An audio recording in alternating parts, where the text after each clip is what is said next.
Just a few miles outside of my town stood an old country house. It had been converted into a daycare, where parents would drop off their kids in the morning and pick them up in the evening. However, said daycare had been out of business for a few years now. There was a sign posted in the front yard just a few feet from the house that read, "Happy Sun Daycare," with a cute-looking cartoony sun painted on it. Within the fenced-off backyard stood playground equipment that had fallen into disrepair and began to rust. A slide, a couple of swing sets, some monkey bars, and a merry-go-round were once covered by swarms of children as they ran and played in the outdoors. They had since become perches for the local birds and squirrels, and were swarmed by ants rather than children. I had decided to write a report on the Happy Sun Daycare for the news blog I worked for. For one thing, several people around today had gone to that daycare. I figured it might make for an interesting story to read about their experiences there, and if it affected their later life in any way. The other reason wasn't quite so innocent. There had always been concerned parents who would fret over leaving their children in someone else's care. It was about that constant worry over how safe their sons and daughters were, especially with all the horror stories posted online about various daycare-related tragedies. For my report, I decided I would interview both employees and people who had gone to the daycare as children. I wanted to get as many different points of view as possible, so that it wouldn't seem too terribly biased. Of course, I agreed not to use real names for the sake of their privacy. The first person I interviewed was a middle-aged woman who looked after the infants at the daycare. For the sake of her privacy, we'll just call her Margaret. "What was it like working at the daycare?" I asked her. She replied, "Oh, it wasn't anything too spectacular. Just your typical day of working with children, or babies in my case." "I see," I said before I asked. "Have you had any problems while working there?" Margaret shook her head. "With the babies? Of course not. They could be fussy, but they weren't any trouble at all. The children were another story." This piqued my interest. Were the children that attended Happy Sun Daycare too much for the employees to handle? Or could it be that there were cases of abuse going on that had been kept secret until now? I had to find out. "Why might that be?" I asked. "Well," Margaret paused for a second, as though she was apprehensive about speaking to me. "There were times when I heard muffled squealing. No, not squealing. Screaming. At first I thought it was just the children pretending to be scared, but the more I heard it, the more I realized those screams were real. That something was terrifying or possibly even hurting them." "Did you ever see any of the children get hurt?" Margaret nodded. "Yes, most of them were just the usual scrapes and bruises you'd expect to find on a child who fell while playing or bumped his head trying to show off to his or her friends. Some of them, though, seemed off to me. Every so often, I would see a child walk past on the way to the nurse's office, and each time, the child looked like he had been scratched or even bitten. Children scratched or bitten. That would be cause for alarm for anyone. Perhaps some wild animal had decided to make its home near the daycare, and curious children had gotten too close. Maybe a stray dog had wandered into the playground and some poor unknowing kid wanted to pet it. Were there any animals in the area? I decided to ask. Stray dogs, raccoons, perhaps a possum nest? I doubt it. Pets weren't allowed at the daycare, and traps were set up at night to keep any wildlife away. There might have been a dog roaming around the area. Margaret shook her head. I pointed out, perhaps it was the dog that had bitten those children. "Oh, I only heard the dog," she told me. "I had never actually seen it. All I'd ever experienced was the occasional growl, snarl, or howl." So Margaret had only heard what sounded like a dog. I couldn't rule out the possibility that perhaps she had mistaken some noise she heard for that of a dog. Maybe she'd heard some children that were only pretending to be dogs, mistook them for a real one. Maybe she heard the wind and thought it was a howl. If that were the case, it would explain the scratches and bites she'd seen on some of the children. It wasn't too out of the realm of possibility that a child could have simply scratched their arm on a branch, or part of the fence by accident. With what sounded like a dog's growl to her, Margaret could have reached the conclusion that the children were being attacked by some sort of stray canine. Still, I had to learn more about the daycare. With the possibility of a cover-up regarding a series of dog attacks, I figured the next person to interview would be a former attendee.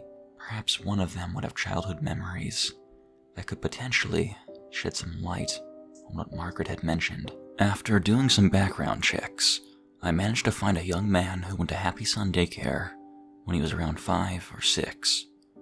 Let's just call him Scott. I found Scott working at a local butcher shop.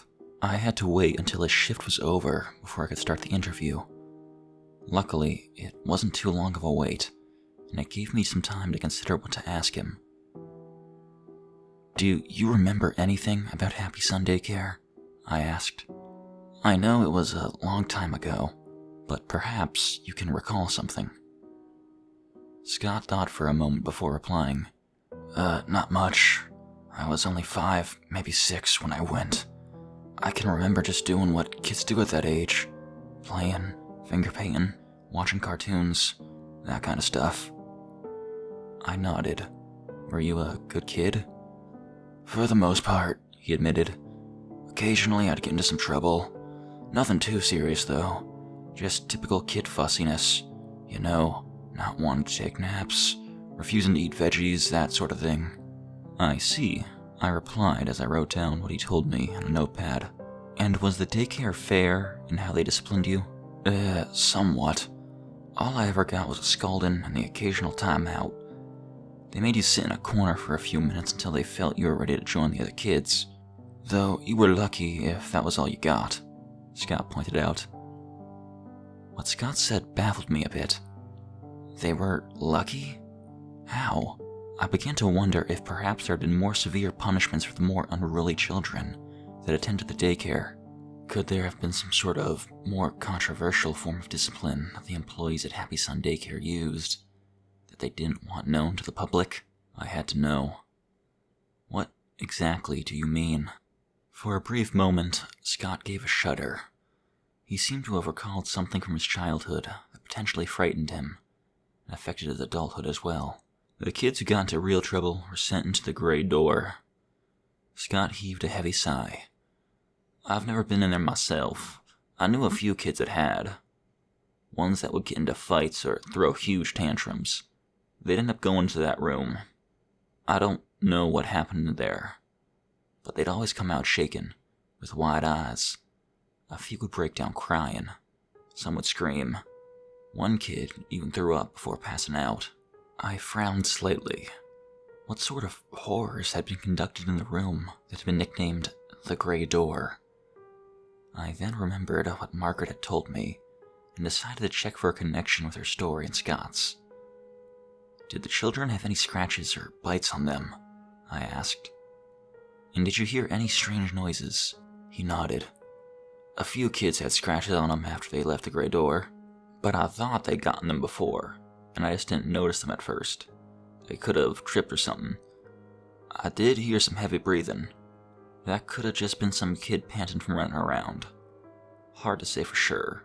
First, Margaret said she thought she heard a dog snarling, and now Scott was saying he had heard heavy breathing.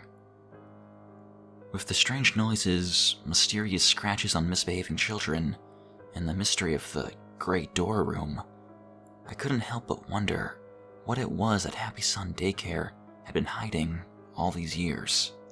I thanked Scott for taking the time to speak to me before moving on to the next person to interview.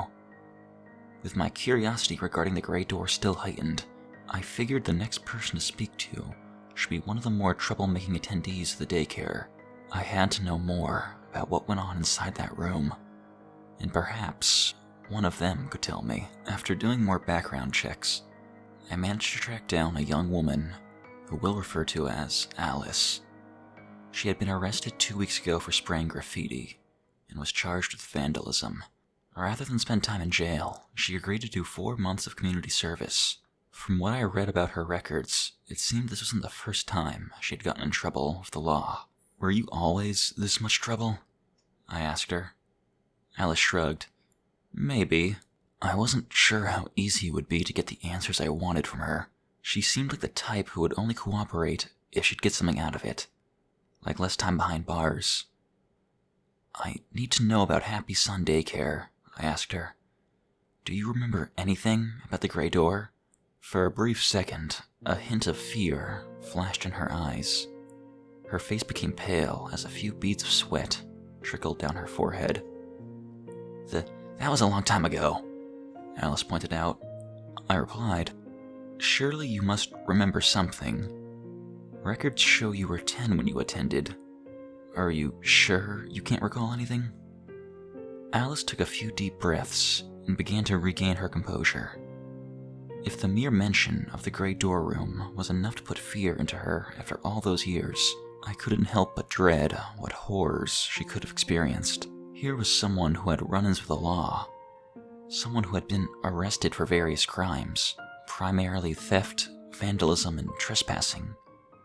And yet, it was something from her childhood that caused the most fear of being punished. Why? Okay, I'll tell you. But you gotta promise never to say that I told you anything. Got it? Alice sighed. I reassured her. I won't reveal any names. That will be strictly confidential. You see, I was playing outside in the playground, she began to explain. I remember wanting to play on the swings. Another kid claimed he had already gotten first dibs to play on them. Before I knew it, we were having a big argument. I lost control. Next thing I knew, he was on the ground crying. I must have pushed him when we were arguing. One of the teachers came up and grabbed me by the arm and dragged me inside. She told me that I would be taken into what the other kids called the gray door room as punishment. What was inside the room? I asked in anticipation. Alice took another deep breath and let out a shudder and a sigh. The room was mostly empty. I remember the floor was nothing but dirt ground.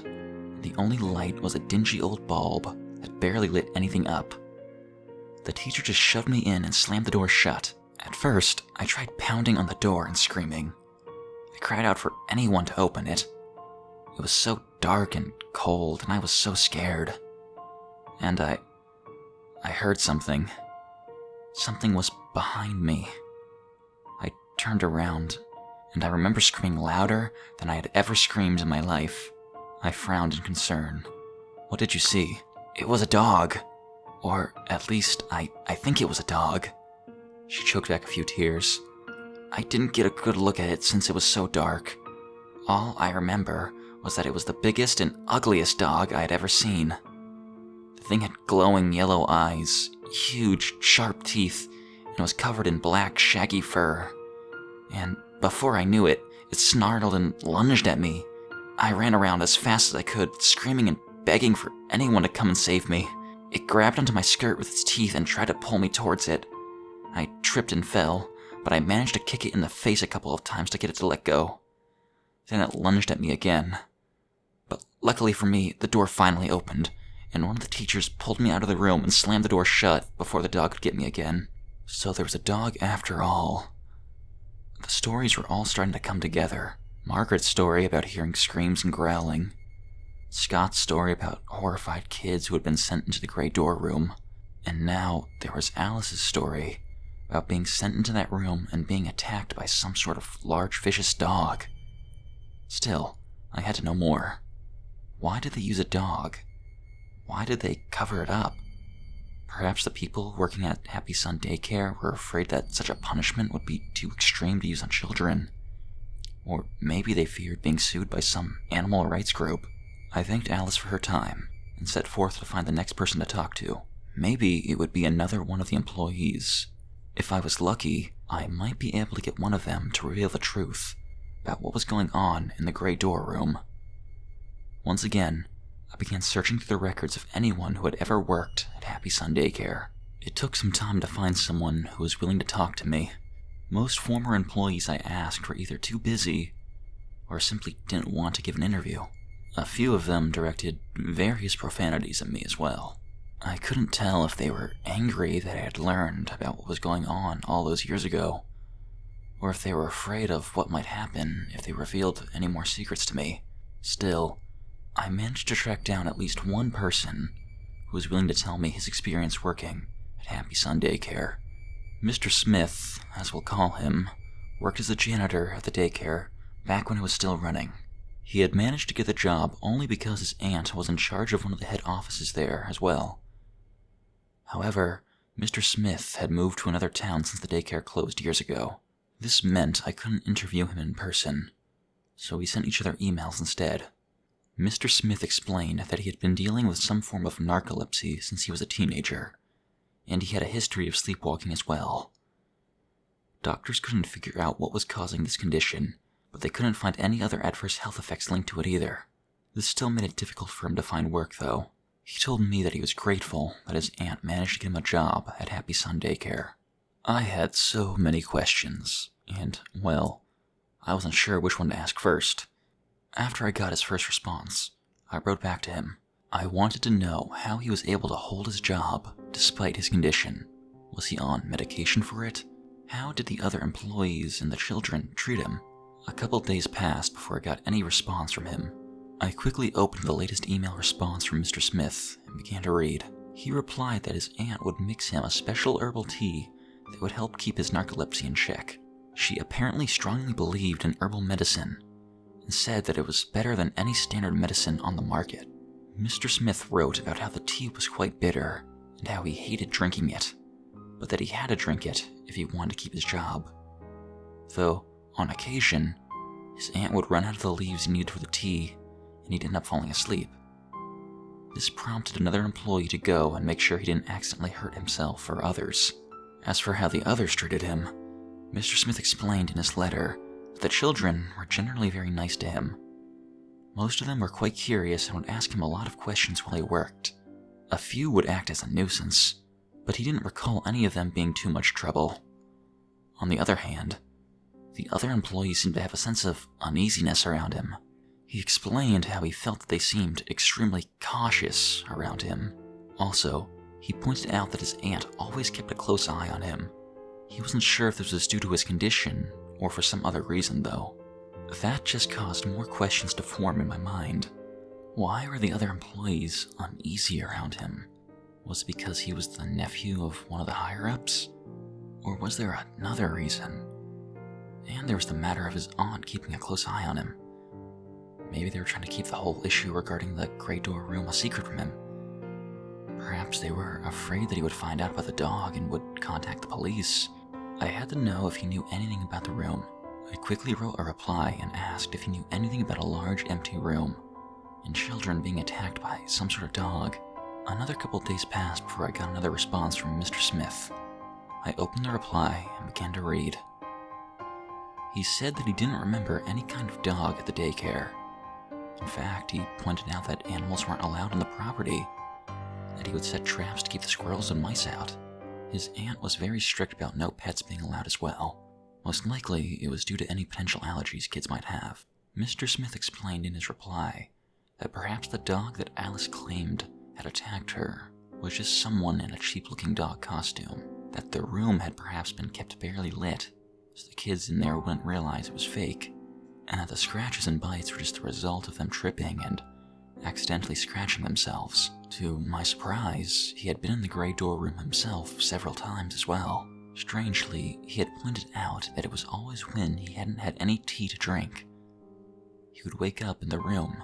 He wasn't sure if anyone had moved him there so he could sleep without being in anyone's way, or if he had been sleepwalking again and just stumbled in there by mistake. Mr. Smith explained that the room was originally going to be a large storage closet for various arts and crafts related supplies, but was never finished due to budget cuts. He wrote in his reply that his aunt didn't want the area to go to waste, so they decided to use it as a means to punish misbehaving children. In his opinion, someone probably bought a dog costume and would wear it while terrorizing any children sent into the room, as a means of instilling the fear of punishment. I sent one last email to Mr. Smith thanking him for taking the time to reply to my messages. The whole thing about Happy Sun Daycare was starting to come together.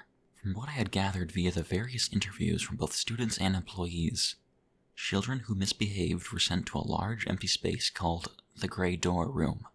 There was a dog, or possibly just someone in a dog costume, that would chase any children sent in there. Finally, said child would be pulled to safety before the dog could cause any serious harm. There was only one thing left to do. I was going to head inside Happy Sun Daycare and investigate the infamous Grey Door Room for myself. I had to see for myself if there was anything that could solve this strange cover-up. Several minutes passed as I drove out to the countryside and towards the abandoned building. I parked the car in the front driveway and took a few deep breaths. The front door was unlocked, which was lucky for me. I gently pushed it open and began to look inside. The interior was dingy and covered in a layer of dust. Cobwebs spread over various desks and chairs that hadn't been used in quite some time. A musty smell filled the house and mixed with the odor of feces and urine from the rats that now made the place their home. It was nauseating, to say the least. After I explored several different areas, I soon found the foreboding grey door that was said to lead to the dreaded room. The door was quite heavy, and it took me several tries before I managed to force it open. Just like how Alice had described it, the room was dark and empty, with a dirt floor and a dingy bulb. Said bulb had burned out long ago, so I used an old desk to prop the door open in order to see anything. I could see faint bloodstains on the ground and on the wall, but I couldn't tell who or what the blood belonged to. There were strange markings on the wall as well. I took a closer look and could have sworn they resembled claw marks of some sort.